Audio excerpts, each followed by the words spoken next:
Hey everyone, Calais Stockstill, my ALF Training, and Diane Barnard, our Hello. registered nurse. How are you doing? Good. How are you? I'm doing good. It's Friday. It's been a busy week. I guess you work. You're done. You don't work through the weekend? Well, and only if they call me, and they call me all weekend. So, Of course, right? yeah. So today we're talking about conditions, when to notify a manager. And I thought this is a valuable course, I think, as you interact with some of the residents or long-term care patients, that it's a good thing to keep in mind. Yes. So, do you have a screen I or? do. I'm going to share the screen here. Okay. Um,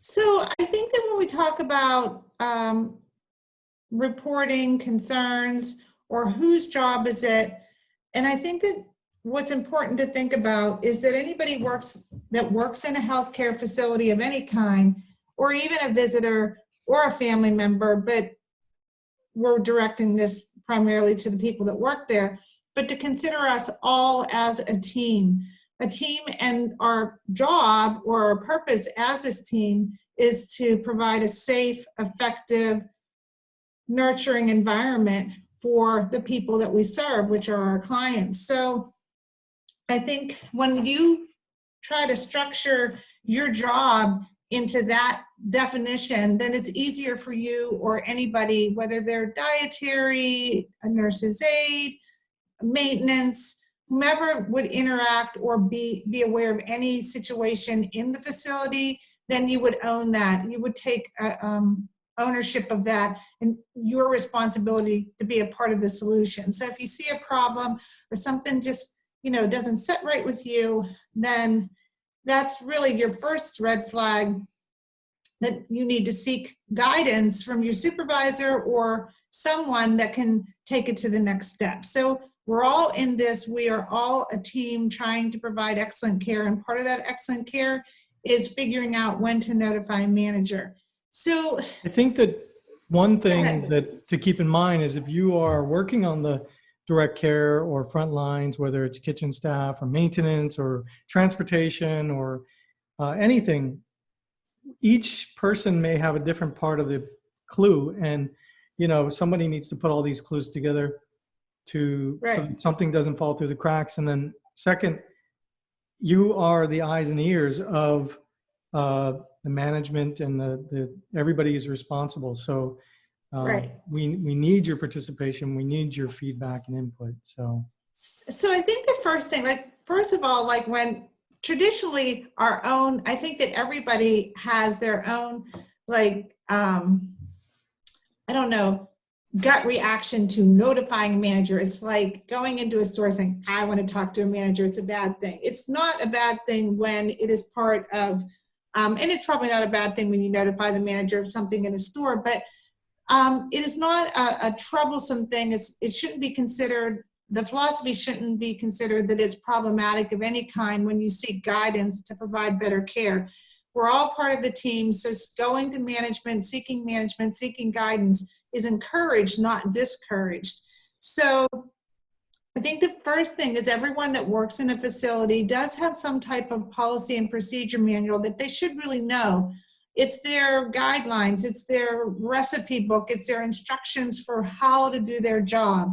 So there are some things, of course, that you were expected to know and do, and you probably are hired to do your position without constant supervisors or support after a certain amount of time. What we're talking about today is people what to notify people, what to notify management of, what conditions need that are beyond the scope of your daily practice. When do you go and report something? When is it your job? First of all, if you're the person up the bat, it's always your job. So it's not, you don't wait for someone else to do it. As soon as your job may just be to report it. Your job may be to pull the fire alarm. Your job might be any number of things, but the one thing that that once you see something, it is your responsibility to make sure that that information is safely passed to someone who not only takes receipt of it, but actually does something about it. Yeah, that's a good, perfect transition here.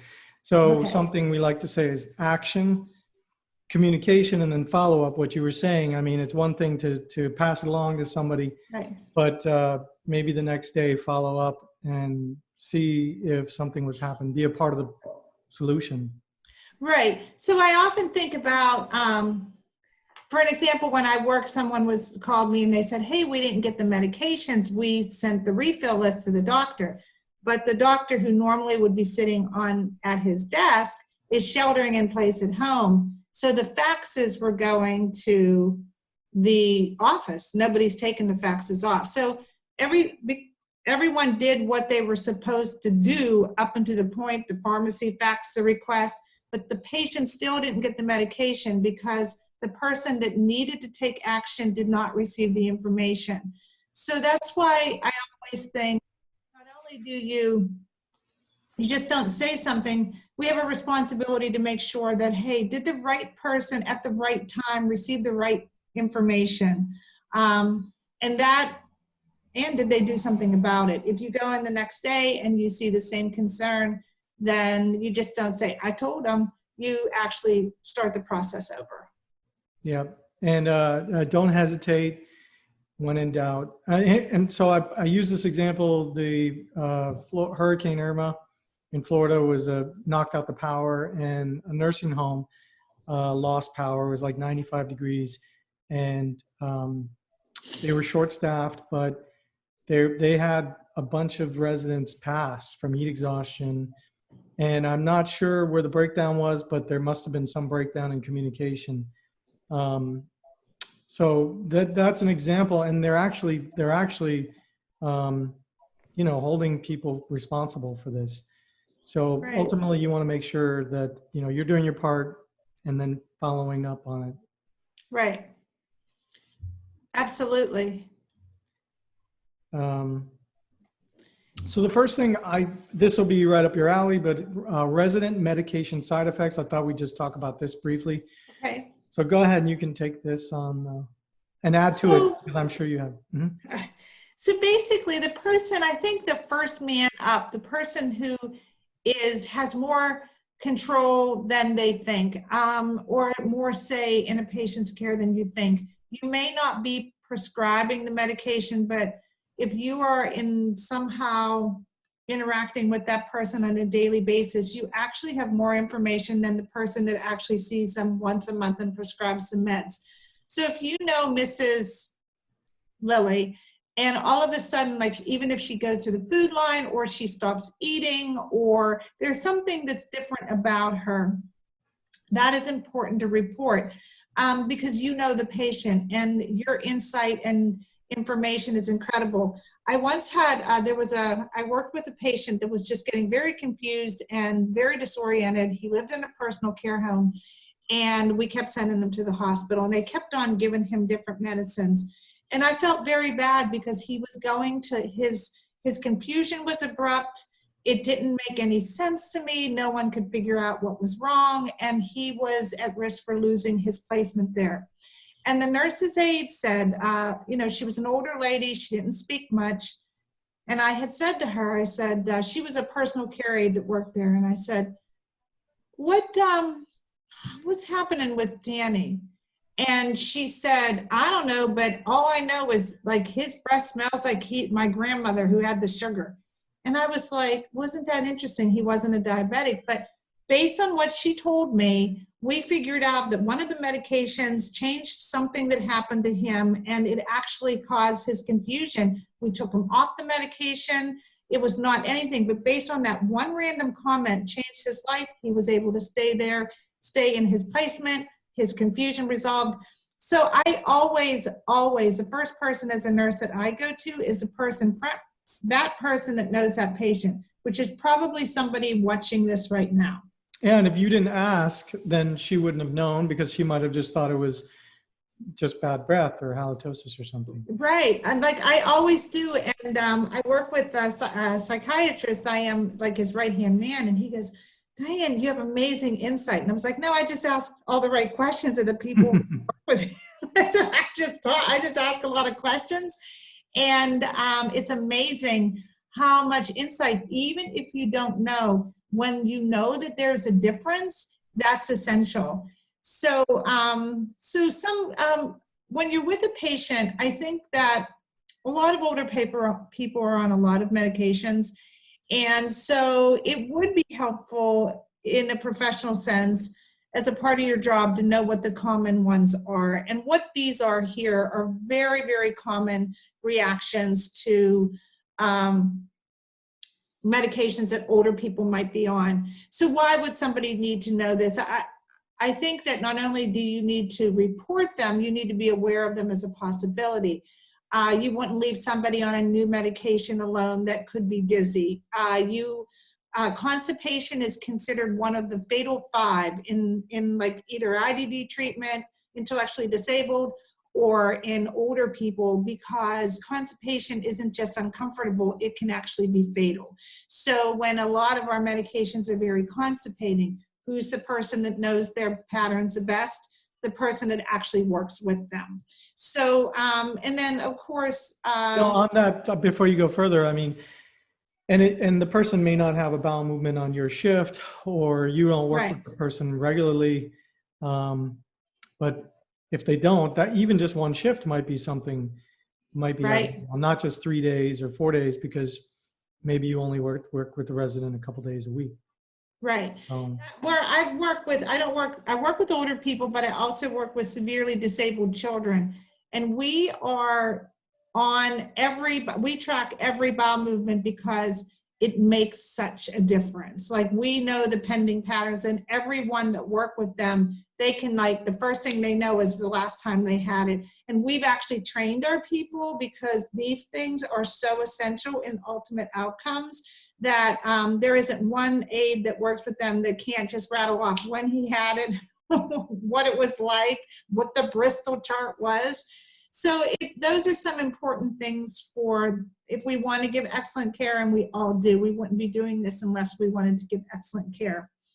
A lot of I think that if we do something on medication, when people have an abrupt change in their cognition or become acutely confused, it really isn't a dementia as much as it could be a delirium. Deliriums are usually caused by either a medication side effect or an infection of some sort. So if somebody all of a sudden becomes acutely confused when they normally are not confused, that certainly is reportable, because it most likely, it could be a stroke, it could be anything, but it's obviously something very, very serious.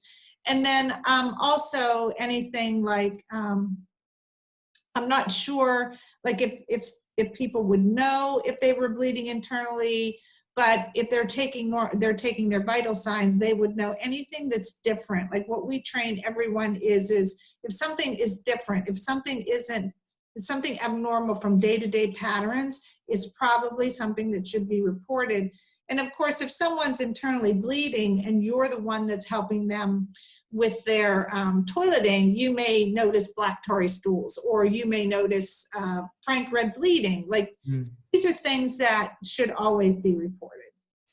Yeah.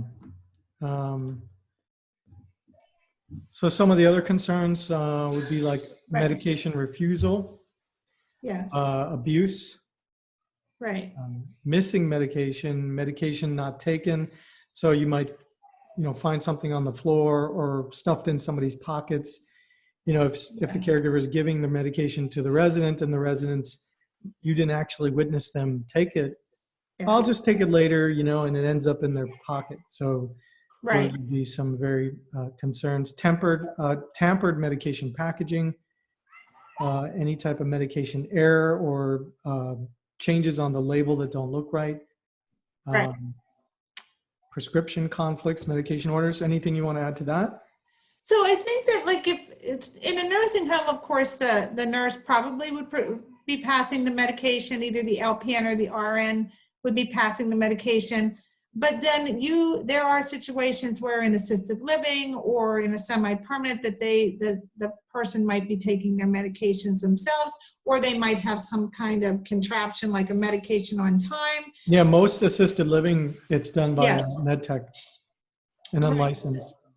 Yeah. So, and then we always have to think about resident rights. Do they have the right to, there's so many nuances, but just the nuts and bolts of the medication. They're prescribed the medication for a reason.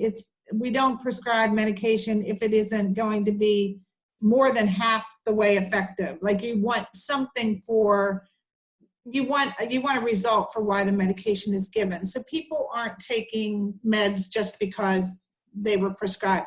They're supposed to be taking them because they match up with some type of illness or pain or something. So the medication refusal would always be reported because they need to know, because that medication again is tied to, it has a purpose for being given. So if they're refusing it, then it may have an impact on other body systems or something like that. Medication abuse, that's most of the time it's pain management, and that would be that's certainly something that needs addressed. We never want our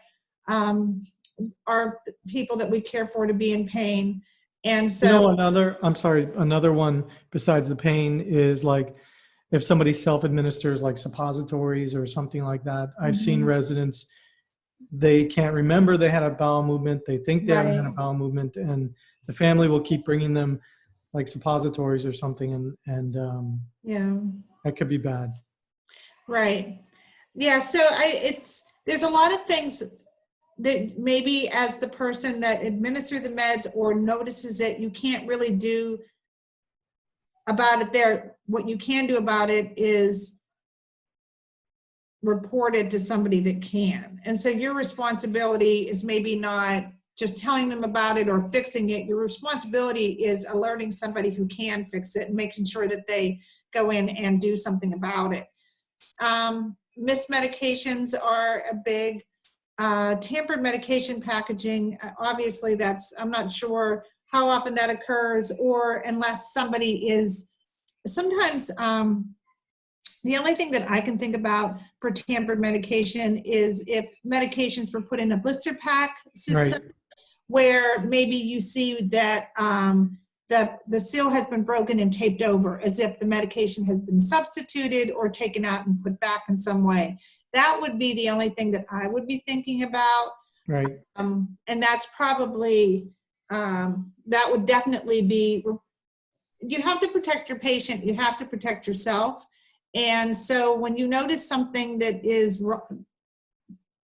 skewed with the medications, then your responsibility is to protect the patient and yourself, because if you don't report it, the next person on the shift will.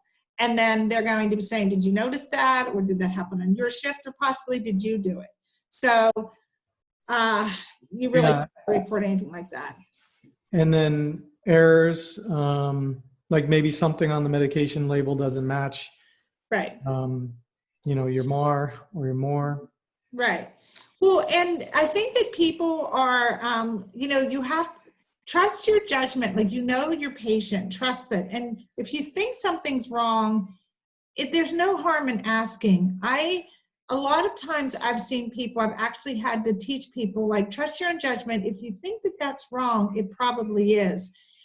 Doctors do write the wrong times, they write the wrong dose. I mean, it doesn't happen a lot, but it happens. So if your patient is normally on 25 milligrams and she's not you notice all of a sudden it's 125, it doesn't make any sense to you.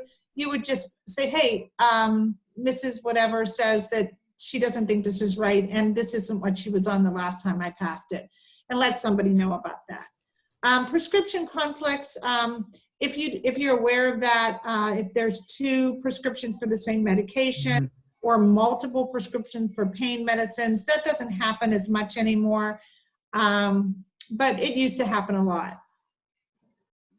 I put medication orders because sometimes families come back from a doctor's appointment or something, and they'll hand off an order to somebody and say, here, here's a medication order. And I mean, you have that order. We need to get that filled as soon as possible. Right.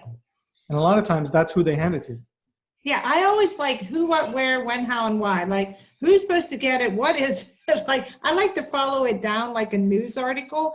And if I can't, some of those don't fit all the time, but the bulk of them will. When you're asking a question, you're thinking, who's supposed to get this? Why is it sitting here? Did somebody send it somewhere? If you have a system of running through your head of the way it's supposed to work, and one of those questions can't be answered for you, there may be a gap in the chain of whatever's supposed to happen. So when you see, and you're absolutely correct, when there's an order, people come back, they sit there, they said, well, I told the aide, but the aide was very, very busy doing something. Right. She wasn't paying attention, and it's not on her radar to understand what she's saying. But once it does become on your radar, then, you know, all you have to do is find someone to safely pass that information to. And if it's important, something like that, I would stop everything else you're doing and go take care of it before you forget or get busy, you know, and those things happen. You may be helping this person take a shower, and then somebody fell and you need to go help them, and you left the medication order sitting on a table. So try to, Right. you know, get this hot potato out of your hand and get it into the right hands as quickly as possible. Right. So, and I'm sure that there's some type of documentation. Every facility, every one that takes has some type of checklist, because it is like all over the place. Like, healthcare isn't a linear shift by any means. You don't just start in the beginning and march through it. It's like, here's this, or there's a crisis, or somebody's sick, or something's different. So you volley back and forth between multiple roles. But at the end of the day, I have like a 15 minutes. Did I do this? Did I call who I was supposed to? Did they do? I try to just do like little notes for myself, so I don't leave anything huge and glaring on the table. Yeah, that's a good idea. Like before your shift ends, Right. run through all the things that happen. Right. So resident, changes in medication, obviously, family concerns or instructions, over-the-counter storage issues, hidden medication, medication labeling. You know, I know that like samples that they get, the staff licensing, staff concerns, self-administration versus administration. But when we talk about, it depends on knowing your role, number one. Like for me, the policy and procedure manual at any facility that I work with is my Bible. So I used to be pulled, I would work for an agency and they would send me everywhere. And I just had to land on my feet and think, okay, I'm here. What am I doing here? And I knew that what my safety and my protection came from the policy and procedure manual of the facility. So I would really encourage everyone to know the basic structure of their job, and really know it so they can figure out when something is unusual.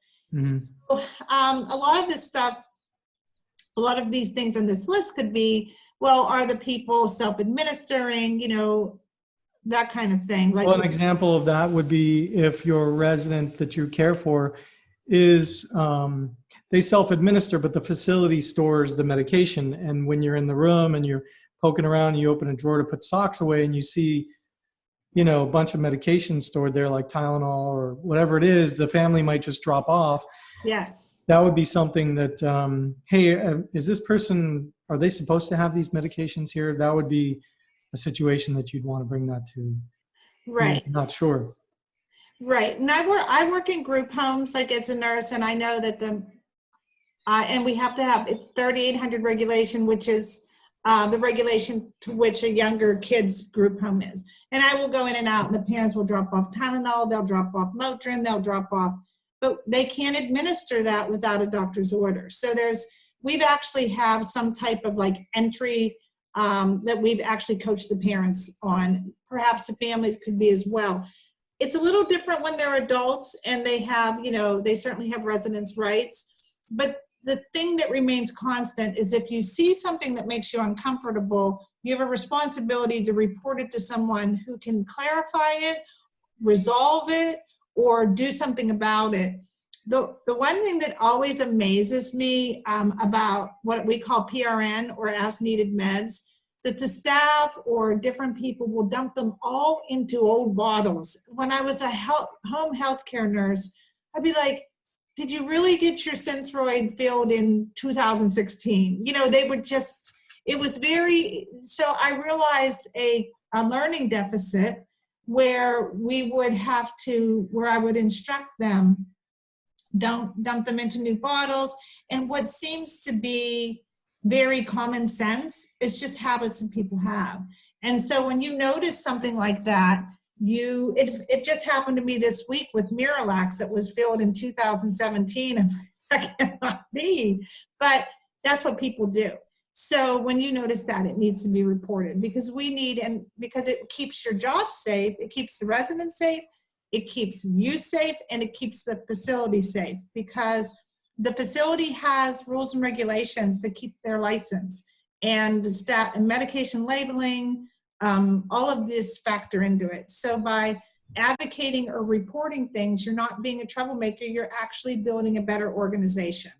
Yeah, and just to touch on one of them there, like family concerns or instructions, a lot of times, maybe the orders that they got from the doctor were somewhat verbal, like, hey, you know, so if there are special instructions or there's concerns, like they took mom out for lunch and they come back and say, you know, mom wasn't really making sense, or maybe it's you hear it from another source.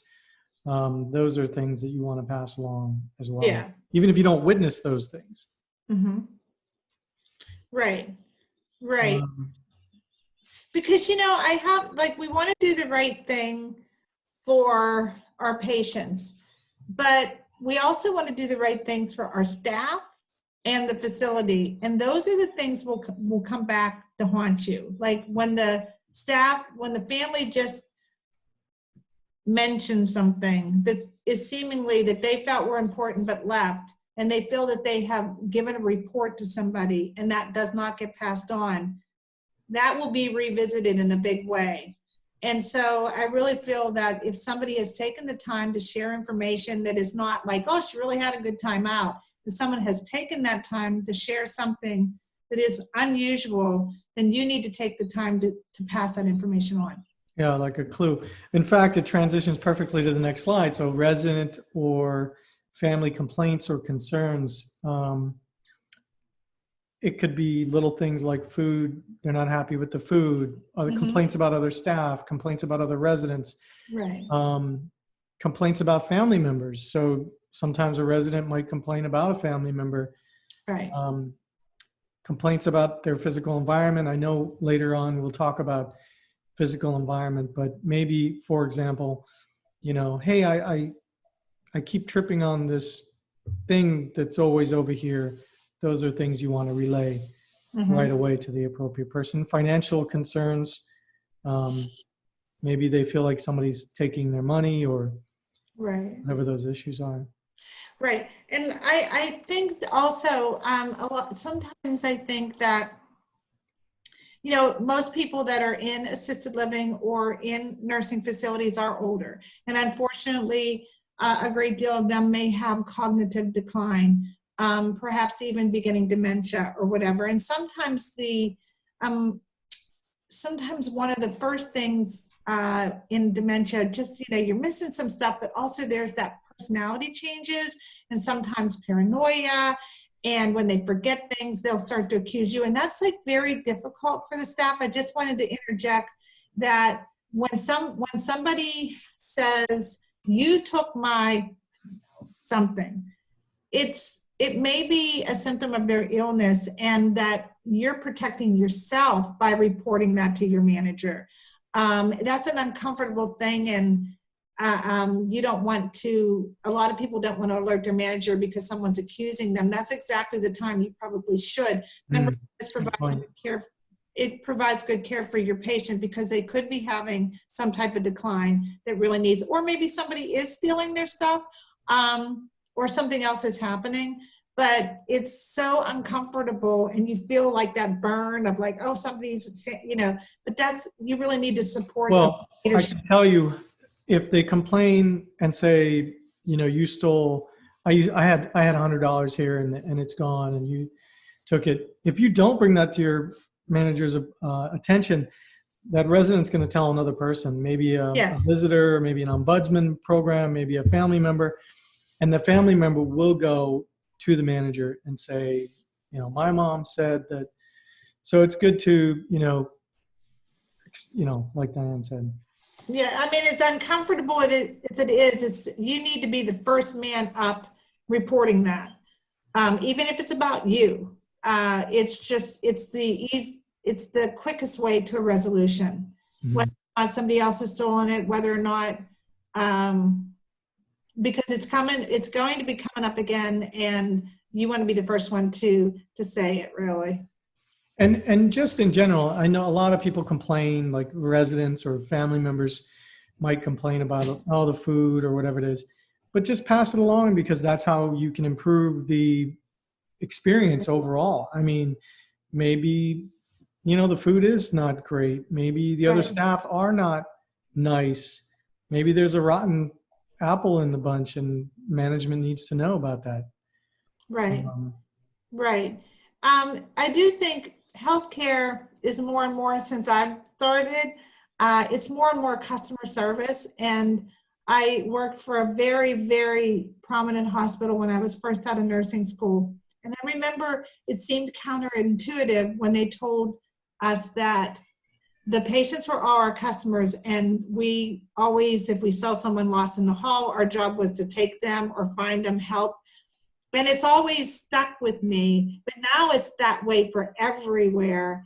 And I do think that when we improve the experience, we improve patient care, and we also improve the people that come to our facility. We keep our facility in business. And I don't mean to just take abuse from people, but I'm saying that when you fully lean forward and listen to them with an open mind and active listening, like maybe the food isn't that great, or maybe that staff, because I feel that people begin to heal when they feel heard.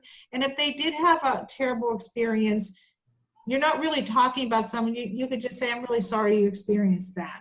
And it's healing for the person. And it may slow down that momentum of complaining. Well, there could be even, a resident saying that they always serve me fish and I don't like fish. It could be on their care plan that they're not supposed to have fish, or they're allergic to these things, or whatever it is. So the resident may not be able to express why they don't like the meal or what it is that's bothering them.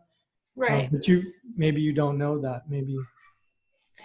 Right. I think that the first thing that when they taught me years ago, when you hear a complaint, think of it as an opportunity to offer a solution first. Sometimes people just want to complain. There are sometimes it is an opportunity. It simply is what it is. It isn't an emotional. It's like, I don't like fish. And it is that. And it's so easy to fix. Some things aren't easy to fix. Some things are. But to at least approach all situations where someone is complaining, or as a possibility to offer a solution or be a part of a solution. Yeah. So record errors and changes, I think we did cover some of these things. One thing that does happen is sometimes family members' contact information changes, and they'll pass it along. Here's my new cell phone number, or, we moved. Right. And like people, it's the details. It's the little details in life that really make a difference. And I was a visiting nurse for years, and I had a patient, and I always, when I left, I always put their discharge instructions, I taped it on the refrigerator along with how to call 911. And I wrote my name, and I said, you always have a nurse in me. Just call me and I'll get you help. If I can't come, I'll find someone to help you. And I wrote that for everyone. And I left my job, and I wasn't a nurse there. And about 3 years later, my boss at the old job had called me and said, someone called here looking for you because this patient had died and they had found him in his apartment or whatever. And the only contact information was my note still on the refrigerator. And that's so painfully sad to me.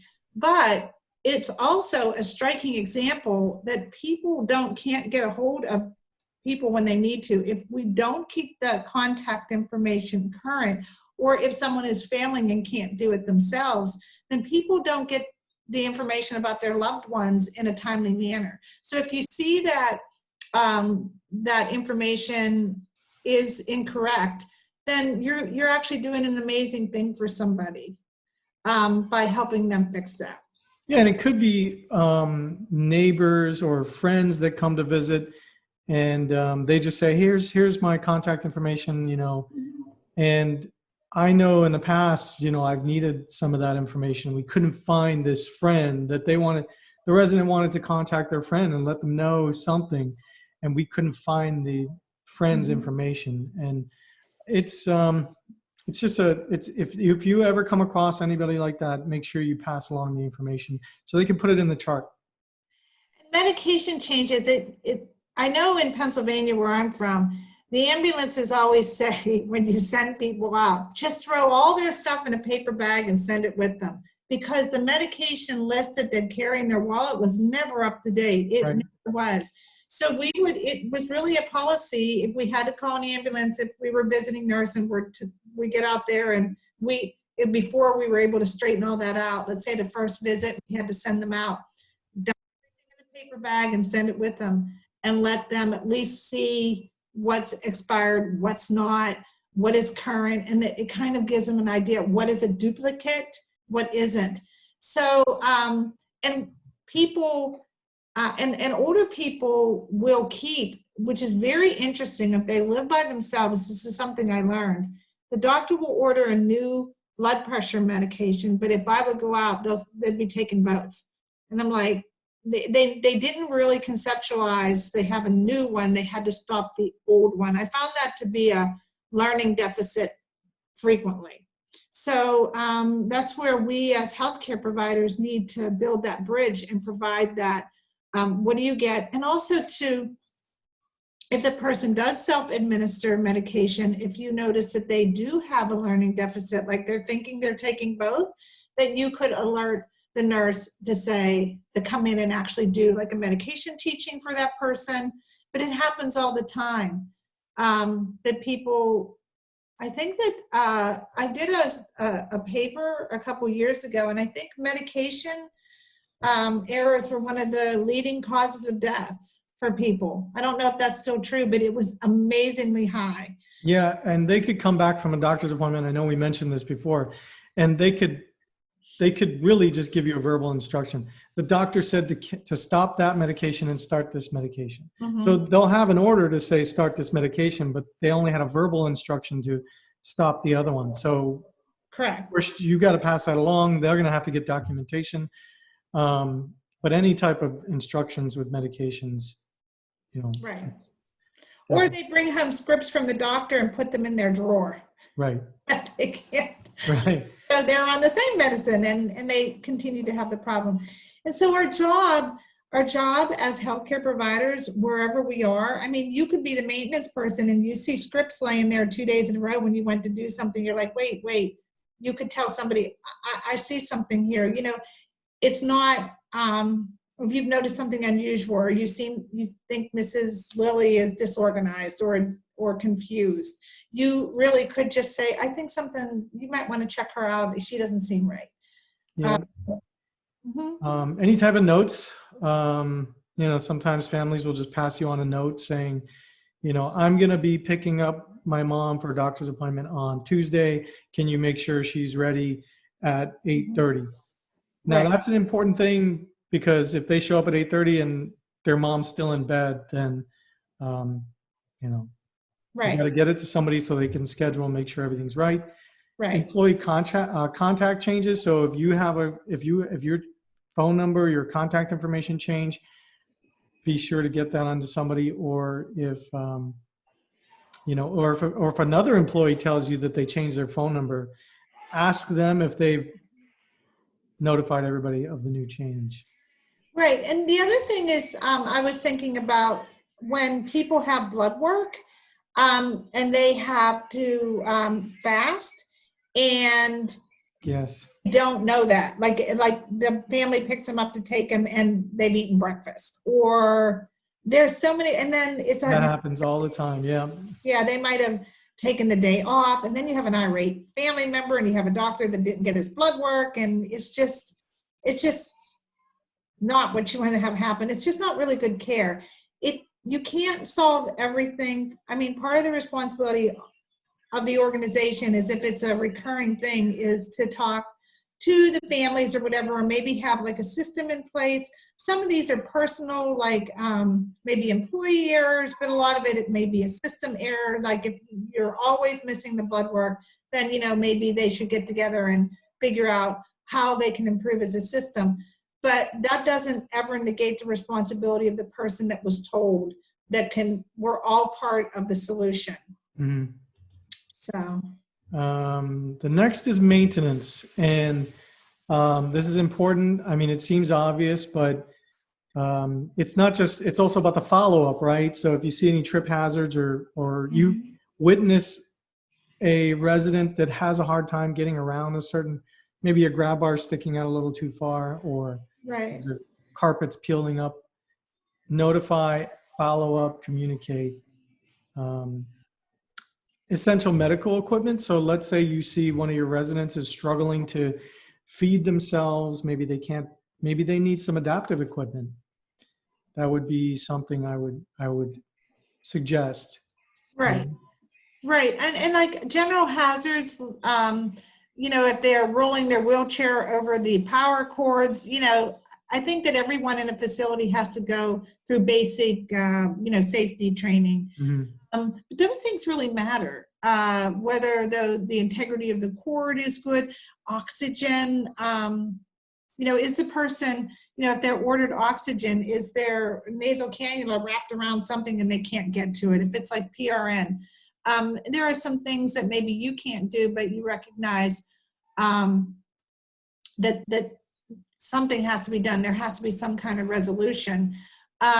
Heating and cooling. I know that in some of the older buildings, they don't turn the windows don't open real far. The air conditioner stays on too long in the winter, and the heat stays on too long in the spring. So being aware of that and trying to realize that older people, their heating and cooling system, internal system doesn't work. It doesn't adapt well, and it can be very, very uncomfortable, and also health threatening to be too hot or too cold. So if you're very hot, the person may be as well. Yeah. And super important. I know a lot of times you'll have certain residents that always think it's too hot or always think it's too cold. Right. But maybe it's an issue that management could address. Maybe they could figure out a solution. Maybe they can close some vents. Maybe they can make some adjustments to make the person feel comfortable. And like you said, there could be some underlying health issues why they're cold or why they're hot. Right. And lighting is like, vision gets very, very dim sometimes. Some people have macular degeneration, which limits their vision. So what you can see very carefully, or you may be able to see, they may not be. So when you're working with somebody, to try to look at their environment as what could be a hazard to them, and try to do everything you can to eliminate those hazards. And lighting is a big one, I think. It's just that it's so easy to bump into things, or make sure that the night lights are working. Or if a light bulb's burned out. Right. Something like that. And like sometimes people, older people that are still ambulatory and they're very independent, they'll get up on the chair and try to change the light bulb themselves. I've had that happen. Or a smoke detector beeping or something like that. Right. And so like the lighting, a burnt out light bulb would happen all the time. It's going to happen. Right. So not only would you pass it along, but the first thing you do when you come into your next shift is go check it. See if it's on, that would be the follow-up. So as a nurse, this is something that maybe is helpful to anyone. As a nurse, I always learned in every environment that I go into is to go from general to specific. And it was just some way that your brain worked. Like you scan the environment first, like is the light working, is the window open or the blinds open? And then you kind of went into the patient. You did it very quickly, but it was something that you were used to doing. And you just scanned, were there any water on the floor? Was this? And then you focus on the patient. And when you get into, I think that list and patterns of performing your job are very helpful. that makes it less all over the place. When you leave the room, when you walk into the room, like, do you have a system, a major system of the environment, and then one on the patient, client, and that's very helpful. You're going to miss things, but you won't miss as much if you're ticking off things in your head that you're used to. I find it helpful. So things like soiled or stained, like linens or furniture or clothing, the state will come in if they see these type of things, then your facility can be in violation. So if you got to maintain an appropriate environment, and a resident with soiled or stained clothes is neglect in some respect. So you got to locks or alarms. Yeah. I just think, like, and it was pre-COVID. I think we're going to be talking about pre-COVID and post-COVID. Like pre-COVID, this was, it was essential. Post-COVID, it's going the hygiene, or the way we transport soiled linens, everything. Infection control, yeah. Different medical and biohazard waste. So I would encourage anyone, and it would be for everyone. I don't think that anyone that has experienced the last several months isn't acutely aware of how disease or bacteria or viruses can be transmitted. So we have a whole new awareness, and we're going to have a whole new way of being for maintenance, for food service, for for the workers, the frontline workers, but in particular, the way we dispose of things. And I often think that perhaps we don't know what's going to play out, but the way we do the laundry or transport it may be different. It just won't all be in a bag, or, we might be doing something differently. I don't know that, but I know that when I've worked in hospital, I've seen people be kind of cavalier about what they thought were clean linens, just moving them about. They might have to upgrade that a bit. I don't know, but I'm thinking. Yeah, I think every facility is going to develop a more comprehensive plans. So just to run down some of these, because I don't want to run out of time, but if there's any locks or alarms that you think are in disrepair, like door locks that would secure the place, or window locks, or alarms that are malfunctioning, that's definitely something you need to bring to somebody's attention. I mentioned adaptive medical equipment. If you see somebody struggling or maybe needs something to help them, in life, with activities of daily living. If their wheelchairs or walkers are in disrepair, let management know. They can get, or even like the footrest. Wheelchair, yeah. Like when people need it and they don't have it, it was taken off for somebody else.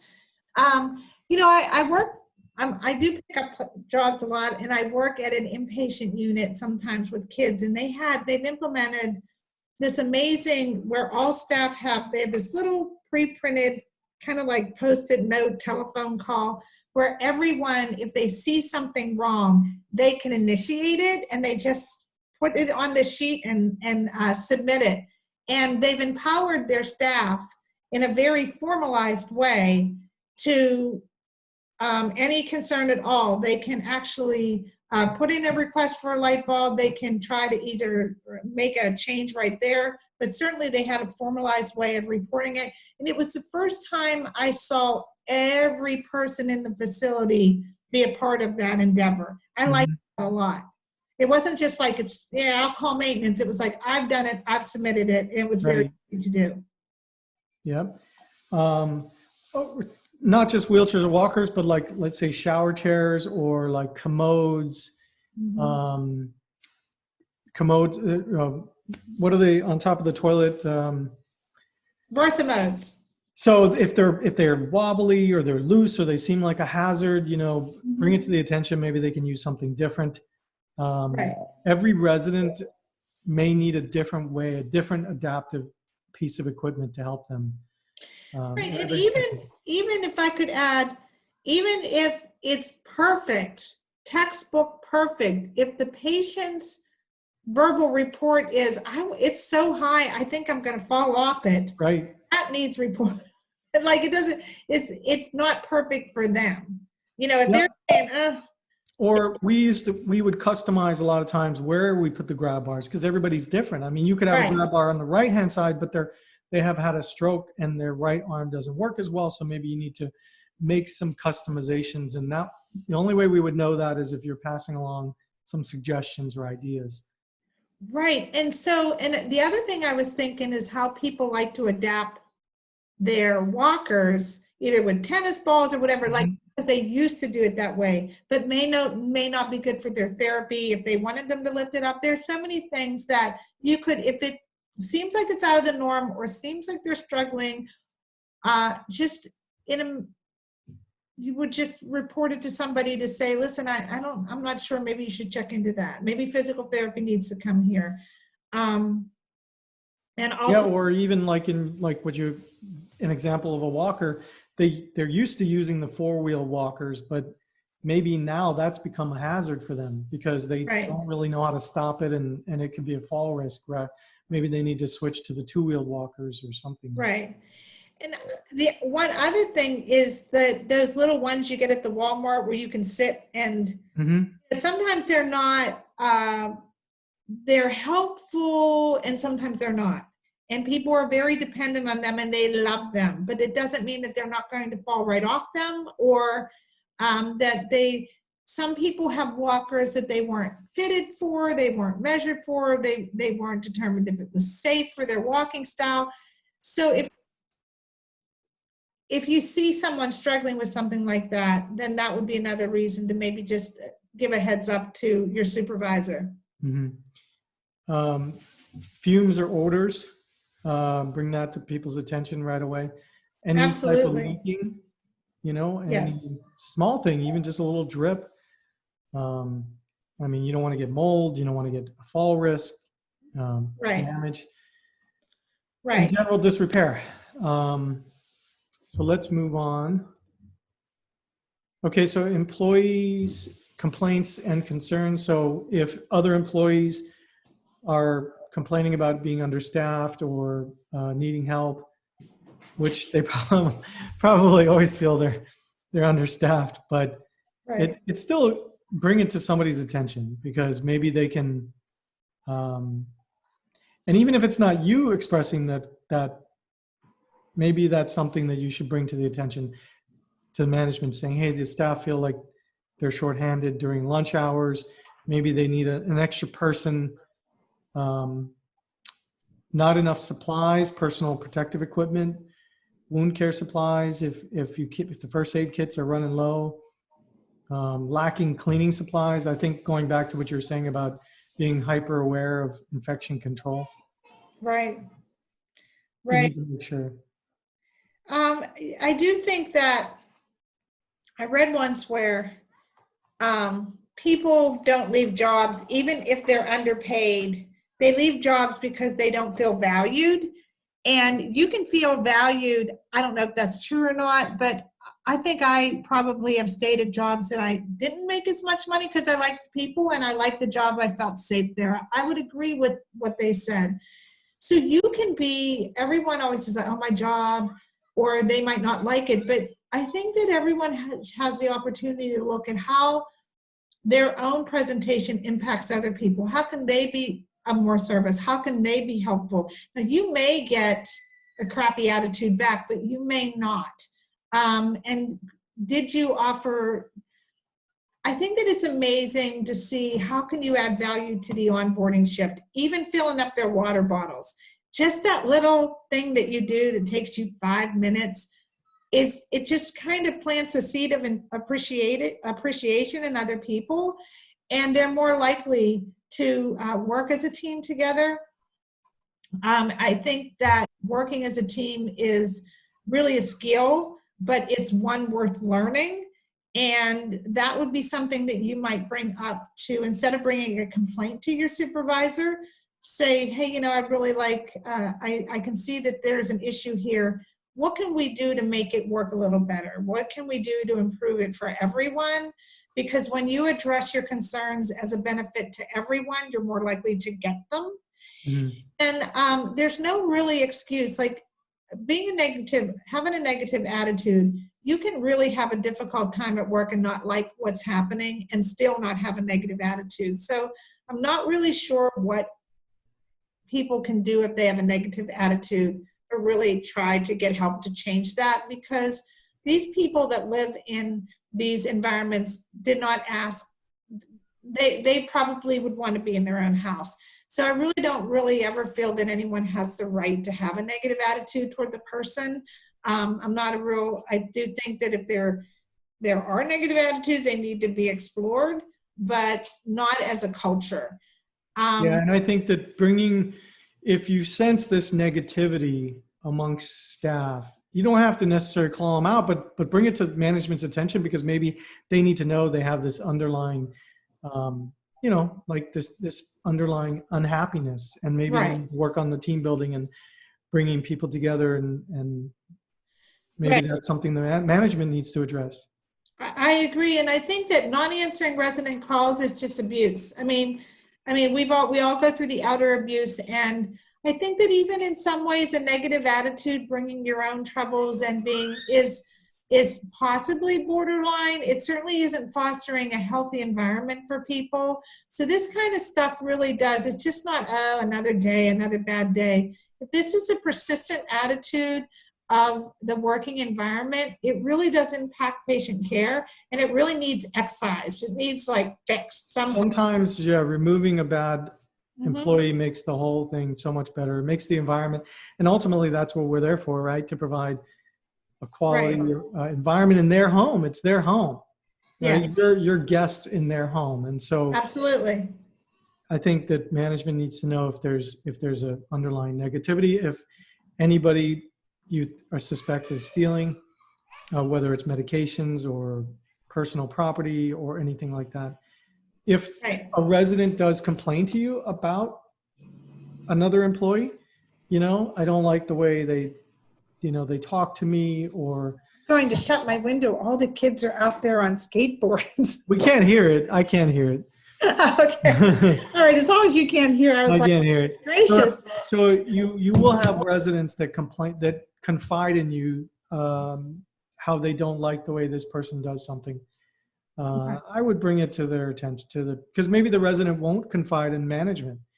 I think it might be it's a good idea. If messenger to notes, I put some of these on there. I'm not sure, I did it a while ago. I'm not sure if I remember what for, but if you know of an arrest or a change in something that would affect the background screening of somebody, you need to bring that to somebody's attention right away. So yes, we'll have to be background screened to be able to work in a facility. And even if you don't know if it meets the level of being ineligible, it's a good idea. We've had employees in the past to say, hey, I heard that so-and-so got arrested over the weekend, and management needs to know that. They need to know if something changed. Right.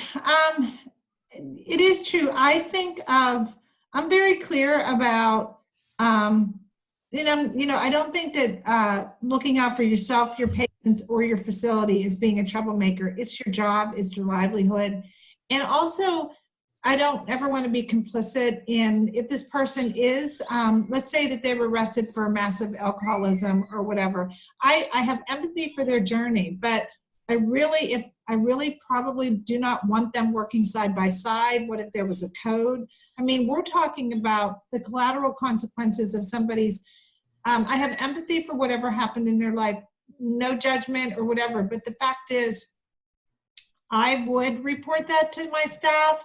I would report that. Oh, hold on. Oh, sorry. It's okay. Sorry. That's okay. So, yeah, so those are things, definitely employee complaints and concerns. Let's move on. This is a big one. I think that, we're all there protecting our residents. And we got to be on the lookout. I don't know if your facility has a policy to have visitor tags or something, or sign in almost everybody has a sign-in sheet. But if you see somebody you think is unauthorized or a suspicious visitor, don't just let them walk by. No, I do. I think that in today's world, like, we all have a responsibility to ask if we can help. And I think that we really do. The world has changed. And I really feel that even like as far as we don't know what's going to happen post-COVID when we're back, but just like coming into who's coming in, what are they bringing in? We may have different rules about things like that. But I also, if somebody doesn't seem like if somebody's on the up and up, a friendly like, hi, how you doing? What can I help you with something? They would probably answer, I'm Alice, I'm here to see, I'm her Right. daughter-in-law, whatever. They wouldn't seem shady to you. So anyone that seems a little suspicious or really does need reported for your safety, for everyone's safety. Yeah, I would say, I would definitely be aware of your visitor policies. I've been to facilities before and there's no oversight. Like, you could just walk in and you could go anywhere. And there have been situations where people have been harmed in those type of situations. And you would hate to have that happen to any of your residents. That actually happened in a facility that I worked at. Yeah. It was a mass shooting. Wow.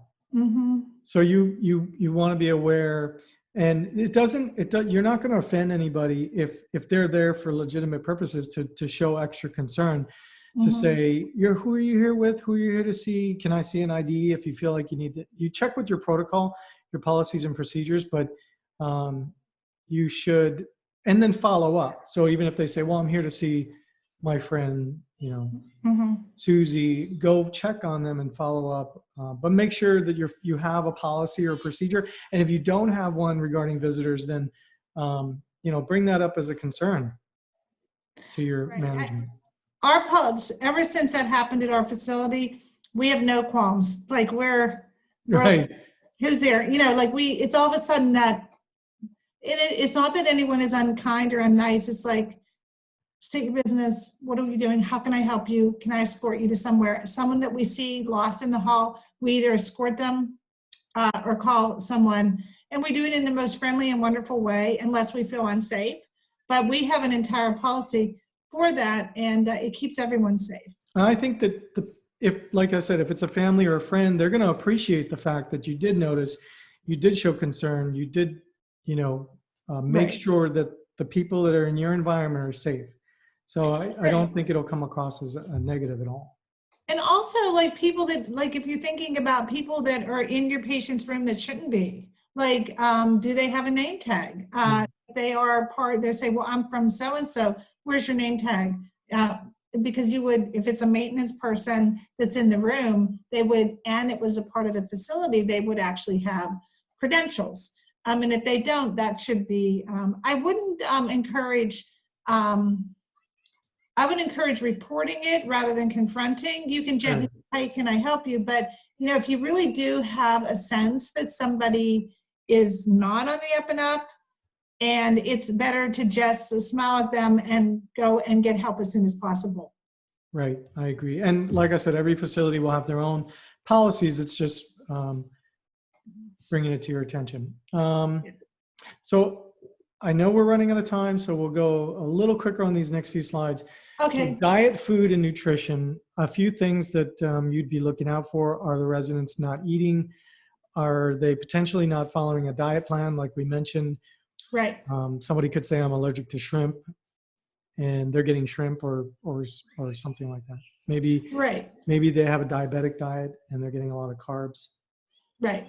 So, basically, you have a patient, and unless you're pulled to somewhere, and I think that there's always a little bit of time, even if you get a new patient, to try to honor that patient by knowing what you need to know. And if you do know your job, and you should, I don't really give anyone a pass on not, because we are all here to improve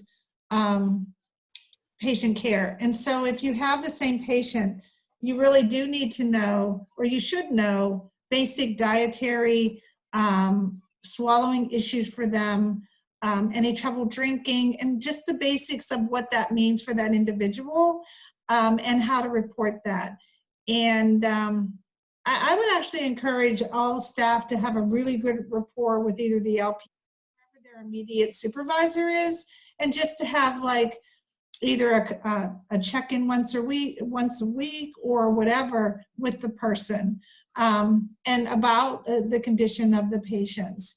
But loss of appetite sometimes is a side effect. Not showing up for meals if it was in the community cafeteria could be confusion. It could be the person is getting depressed.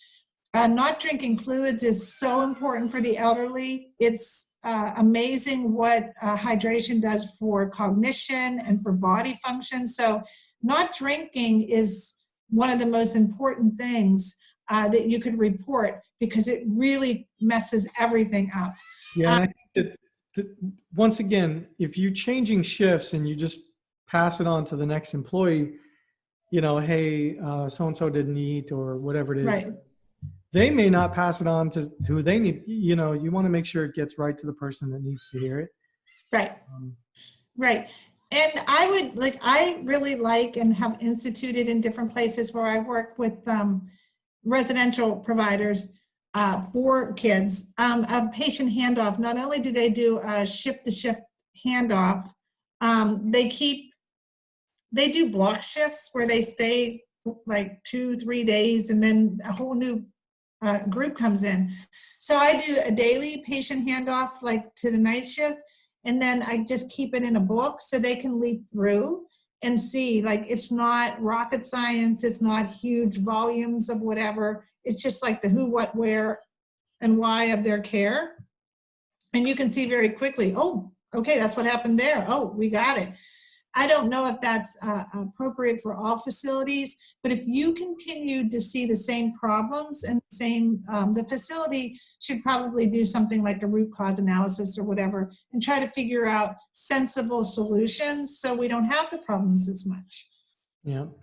Okay.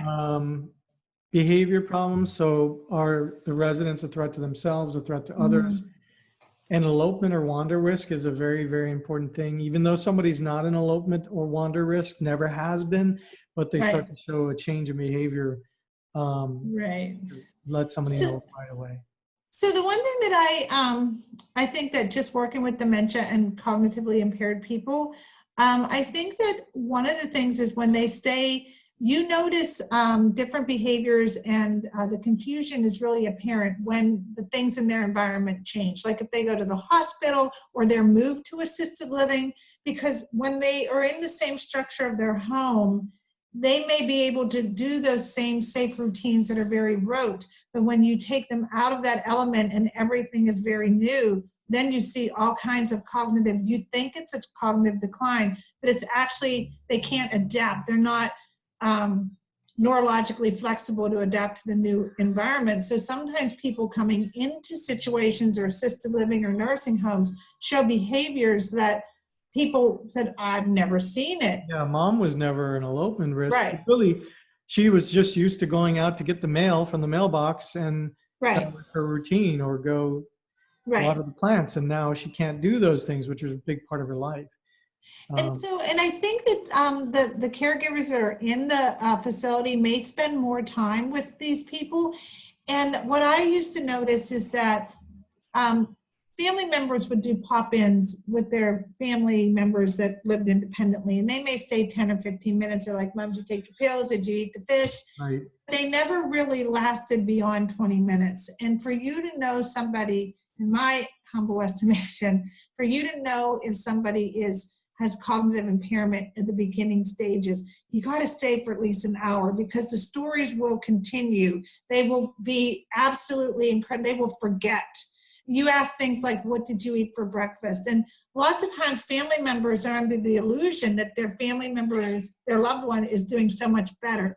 So you are challenged to build that bridge between what he's in here for a reason, and to give accurate information to either the provider or the doctor or the nurse of how these behaviors are that nobody really knew about it. You might be the first one that says, you know what, it's time. window. She's, very confused. So you might be the person that provides that narrative, and you might be the first one to do it. Going into other residents' rooms, taking things that don't belong to them, or any type of sexual behaviors, which is an uncomfortable situation because the family is going to be like, well, dad's still married, or, Right. whatever it is. Right. So it needs to be That addressed. should be a whole nother class. A whole nother class. I think we will do one of those. That's a great topic for sure. Yes. Next is abnormal behavior. So incoherent speech, if it's not normal, slurred speech, aggressive behavior, depression, sleeping more than normal. You'll see that a lot. Hallucinations, confusion, and wandering. Right. If this is abrupt, like you have somebody and they're good and you spend a lot of time with them, if it's abrupt, these cluster or any of these, it could really be a medication side effect. It could be because delirium from a medication side effect, an infection, dehydration, it's either caused by, and it's usually reversible. Like some of these things can be reversible if it's an acute, like confusion or whatever. You get them the right care and the timely care. But some of this, like the depression, is more insidious, sleeping more, not wanting to eat. When you notice any changes in behaviors at all of your person, just run it up through to your supervision and allow like a medical practitioner to get in there and figure out the etiology of it. Is it depression? Is it a delirium? Is it a side effect? Did they have a stroke? Or, but your job is to say, Mrs. Lilly is not right today. Please come check on her. And I would also add to this, don't wait. I mean, if it's Saturday at 6 o'clock or 8 o'clock or midnight or whatever it is, don't wait to report it on Monday when you come in and you can talk to a manager. I mean, there's got to be some sort of way to communicate these things immediately. Right. So what I always think is, what is right? What is good care? Good care is the correct care, the right care at the right time for the right patient. And so the right time is when you notice it. The right time is when that patient needs you, not like on Monday when it's convenient for you to call your supervisor. Because you don't want to bother them or right. Right. If it's all triage, if all your decisions are made under what protects my patient, what protects me, what protects my facility, you kind of can't go wrong. Like, you don't ever want to say, I should have told you that. Right. And if to be honest with you, if your management makes you feel like you can't communicate these things with them, then maybe it's not the right place because. Right. Right. Because, yeah, I just really, you're absolutely right, because there has to be a receptive environment for your concerns, that you feel empowered, that you feel like you make a difference, because we're all there to make a difference. And if you do bring these to the attention of management, that they don't feel like you're just making a big deal out of nothing, or that it isn't valid. So I've had staff in the past that didn't want to bother me. And I'm like, you text me, call me, we're open door. And no matter how many times you said, they still feel like, well, I don't want to bother them. I know they deal with a lot, but your facility should have somebody that they can reach out to at any time. Right. And I know that I used to work for a lady, a nurse, my nursing supervisor, that I knew that when we sounded that alarm, she was so receptive that there was a collective sigh of relief on that. We knew that we were safe. Maybe the patient, maybe the police were still showing up, or, whatever was happening on that unit at that time. But we did not have any anxiety that we did not report it, or we reported it wrong, or somebody that was upset. But we knew that something was going to, the information line was activated, and that we could move on. And I loved that about her. And I hope that would be that for many people, not to live in fear, but to think, we got her. Like she's on the working as a team. Right. Nobody's dropping the ball. Right. So some physical concerns. I think we mentioned slurred speech. weakness, chest pain, numbness, Right. drooling, skin problems like rashes, irritation or odor, infection, trouble breathing, wheezing, phlegm, mucus, wet cough. So, we call it change in condition. So, I think that back in that day, in the beginning of time, when I was first a nurse, I loved giving a patient bath because it was my time to bond with the patient, and I could assess, do a side-by-side assessment. I could see how their chest was moving and breathing. I could see if they had blue legs. It was amazing. And then nurses kind of moved away from the bedside, and nurses were always doing paperwork and everything else. But we still have the nurse's aide who is giving the bath.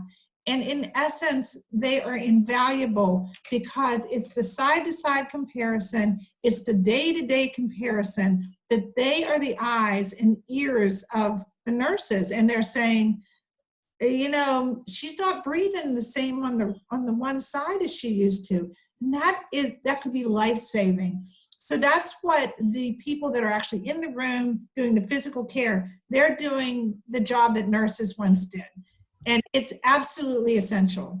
Yeah, I would say, like, even with skin, like redness, like a potential break in the skin. I mean, bed sores are a big problem in long-term care. Residents sit in their wheelchair in the same spot. They don't move, they don't rotate.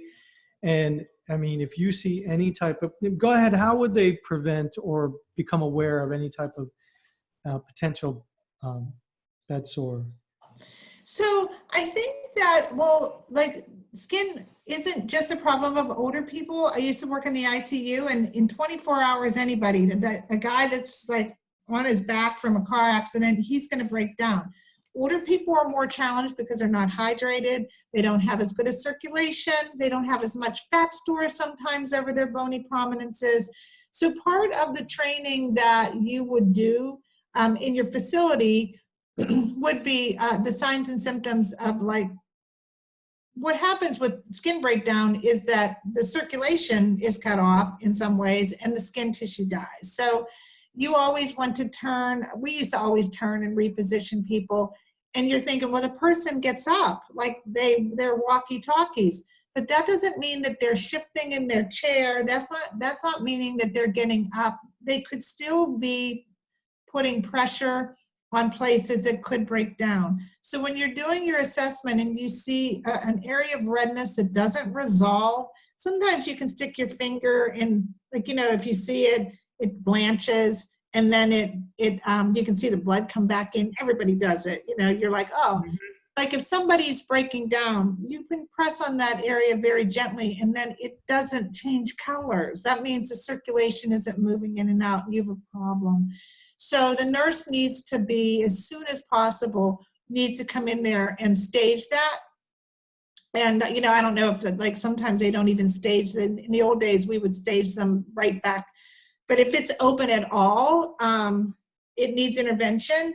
And it certainly needs to be reported if it's redness and the color isn't changing. Yeah, and a lot of states and a lot of, you can't even be in a facility once it gets to a certain stage. And it can get out of hand. And it can get out of hand like in a day. Yeah. And the only way that you got to be proactive. I mean, we had this on the list, but once I saw it, I was like, you know what, this is a big red flag. If you're giving somebody a shower or a bath, or you're helping them change and you see any type of skin breakdown.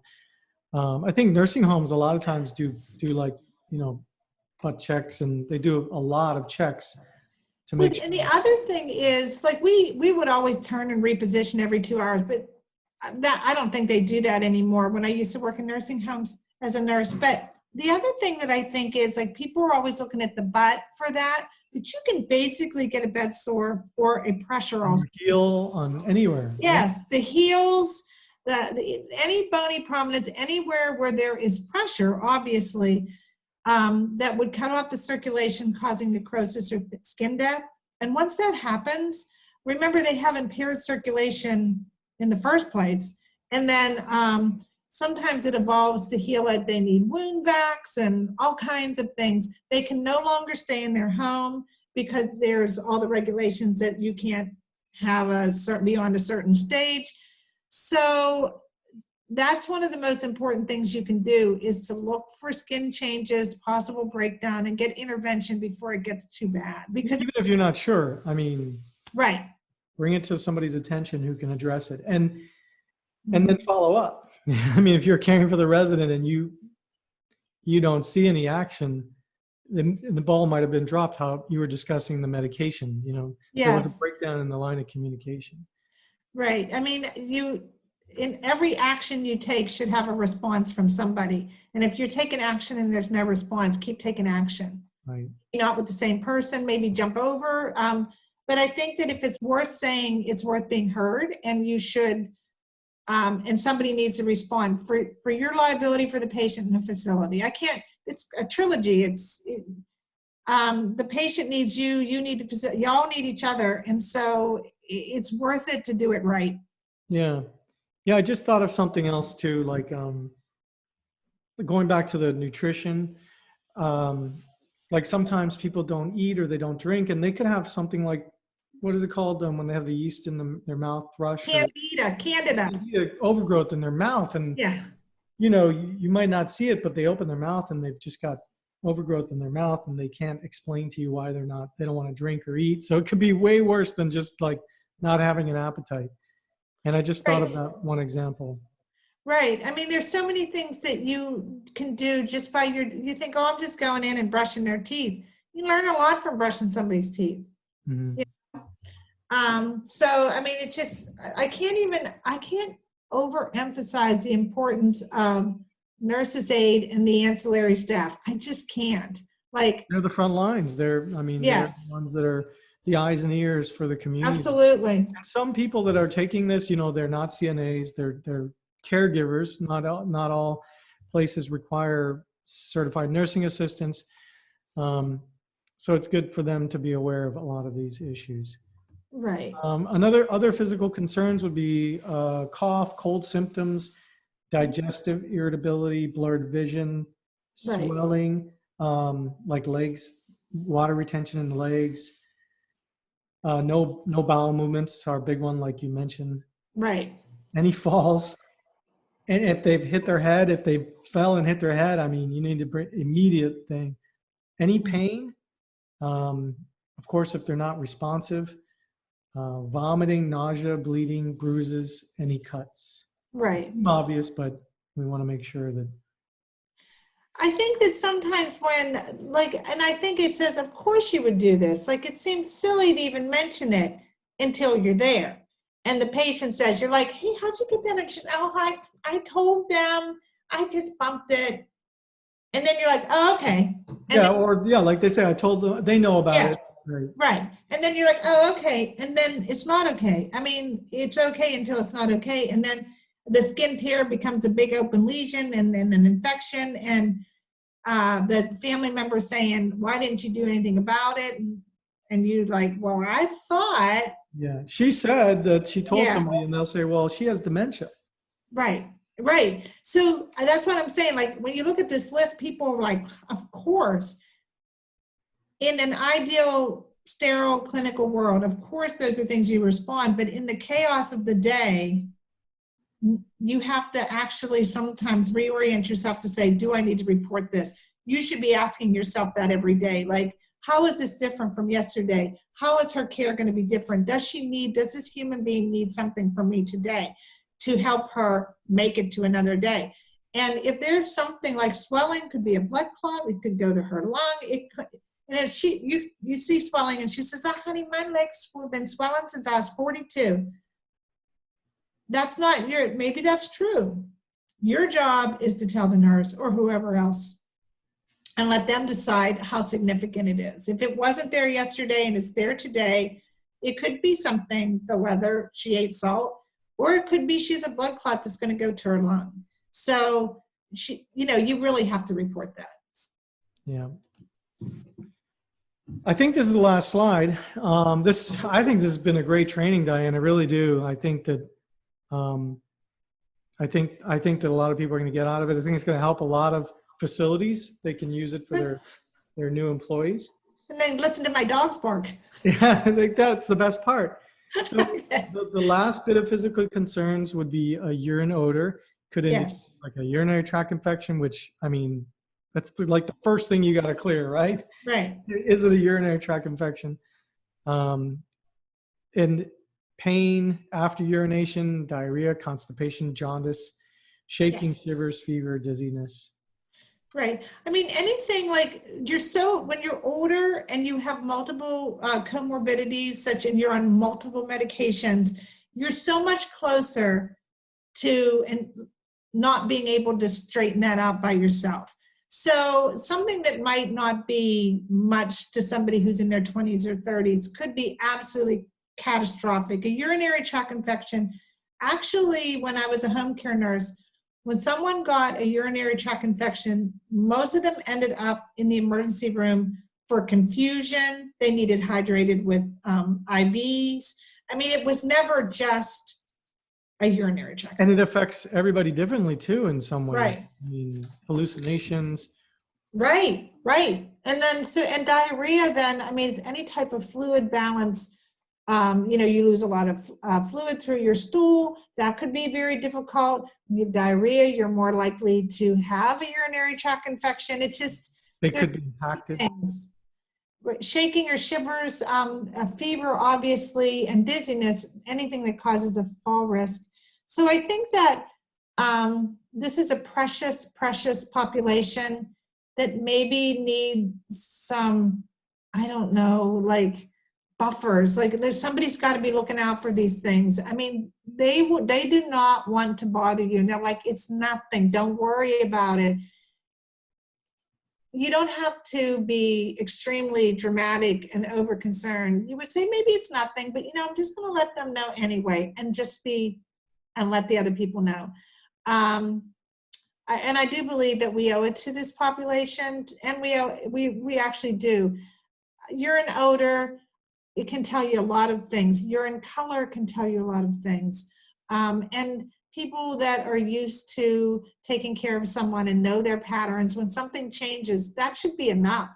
That really should be enough to say, oh, you know what, I think I'm going to report this to somebody. For your own, like, you want to go home and sleep. You do not want to take this home and be worried about it at dinner. You want to know. Or wake up in the middle of the night and remember Right. not to mention it to somebody.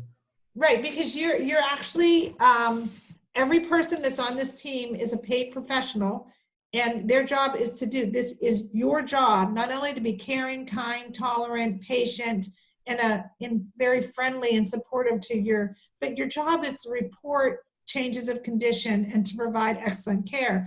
And if you go home at the end of the day and you're like, well, I was busy, then you really haven't done your job. Yeah. Well, this was fantastic, Diane. I really appreciate it. And I look forward to doing our next training. I think you brought up a couple of good ones we'll have to talk about afterward. So Yes. One thing I'll say is, if you have any questions about your own facility policies and procedures, or if your facility doesn't have one, maybe you should bring that to your management's attention. Yes. But every facility is going to have their own way of dealing with these situations. So if you're not clear on it, go ahead and ask, and go read their Bible, right? Right. Well, everyone should know there isn't one person in a facility that should not know where the policy and procedure manual is. None. I mean, they should know, like, what is their practice? What should they be doing? What are the rules? It's your recipe book. It's your Bible. It's where you know what you can do. And they're not all the same, and they can have, the bulk of it by law is the same, but there are nuanced differences, and you need to know them. And if there are big gaping holes, you want to be a part of the solution to fix them, because your job and your facility may depend on it. Yeah. Well, thank you very much, Diane. We'll see you guys later. I'm going to stop the share. Okay. And, All right. Thanks. wait, hold on. Let's see here.